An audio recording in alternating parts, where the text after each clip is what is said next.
Assalamualaikum warahmatullahi wabarakatuh. Halo teman-teman semuanya. Perkenalkan, saya Rian Hidayat dari program studi Ekonomi Syariah semester 3 kelas C. Tujuan dibuatnya video ini yaitu untuk memenuhi ujian akhir semester atau kuliah hukum perikatan.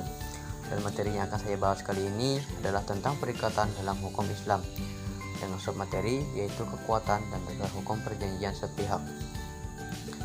Pengertian perikatan dalam hukum Islam. Perikatan diambil dari dua istilah kata berdasarkan dari Al-Quran, yaitu al-aqdu atau akad dan al-ahdu atau janji. Melalui pandangan Profesor Dr. Haji Tahir Azhari SH, jika dilihat dari pengertian hukum perikatan Islam, yang mana menurutnya bahwa hukum perikatan Islam adalah seperangkat kaidah hukum yang bersumber dari Al-Quran, As-Sunnah, dan Ar-Rayu, yang mengatur tentang hubungan antara dua orang atau lebih mengenai suatu benda yang dihalalkan menjadi objek suatu transaksi. Dengan demikian, perikatan dalam hukum Islam itu hubungan antara dua orang atau lebih mengenai suatu benda yang halal dijadikan sebagai objek transaksi, di mana hal tersebut harus sesuai dengan aturan syariat Islam.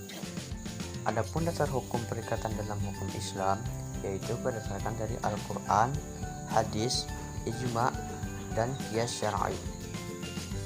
Mengenai macam-macam perikatan dalam hukum Islam, yaitu yang pertama, perikatan hutang atau al-iltizam bi ad-dain, yang mana suatu bentuk perikatan yang objeknya adalah sejumlah uang atau sejumlah benda misal atau misil. Kunci untuk memahami konsep hutang dalam hukum Islam adalah bahwa hutang itu dinyatakan sebagai suatu yang terletak dalam zimmah atau tanggungan seseorang. Kemudian yang kedua, perikatan benda atau al-iltizam bi al-ain, yang mana suatu hubungan hukum yang objeknya adalah benda tertentu untuk dipindah milikan, baik bendanya sendiri atau manfaatnya, atau diserahkan atau dititipkan kepada orang lain, seperti menjual tanah tertentu kepada seseorang. Kemudian yang ketiga, perikatan kerja atau melakukan sesuatu, atau juga al-iltizam bi al-amal, yang mana suatu hubungan hukum antara dua pihak untuk melakukan suatu sumber perikatan kerja, yang mana akadnya adalah akad istisna dan ijarah. Kemudian yang terakhir, keempat, perikatan menjamin atau al-iltizam bi at-tawsik, yang mana suatu benda perikatan yang bentuk objeknya adalah menanggung atau menjamin suatu perikatan. Dalam suatu perjanjian ada yang namanya perjanjian sepihak, di mana perjanjian sepihak adalah perjanjian antara dua belah pihak, namun yang bertanda tangan hanyalah satu pihak yang didampingi oleh saksi-saksi dan materai. Lalu, bagaimana kekuatan dan dasar hukumnya? Dalam hal ini, perjanjian hakikatnya adalah perbuatan satu atau lebih pihak untuk mengikat diri pada suatu atau lebih pihak lain, sebagaimana pada pasal 1313 KUA Perdata. Karenanya, istilah perjanjian sepihak berlawanan dengan hakikat perjanjian itu sendiri.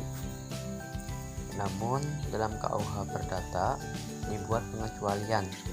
Satu pihak bisa saja mengikatkan diri untuk menanggung atau menjamin kepada pihak kedua bahwa seorang pihak ketiga akan berbuat sesuatu. Maka, pakar hukum melihat pengecualian ini bersifat limited atau hanya dapat digunakan untuk keperluan penanggungan atau penjaminan saja. Karenanya perjanjian sepihak tidak memiliki kekuatan hukum maupun dasar hukum. Adapun kriteria perjanjian sepihak ini adalah kewajiban berpartisipasi kedua belah pihak atas salah satunya. Partisi biasanya berupa benda berwujud, baik bergerak maupun tidak bergerak, atau benda tidak terwujud seperti hak, misalnya hak untuk memenuhi rumah.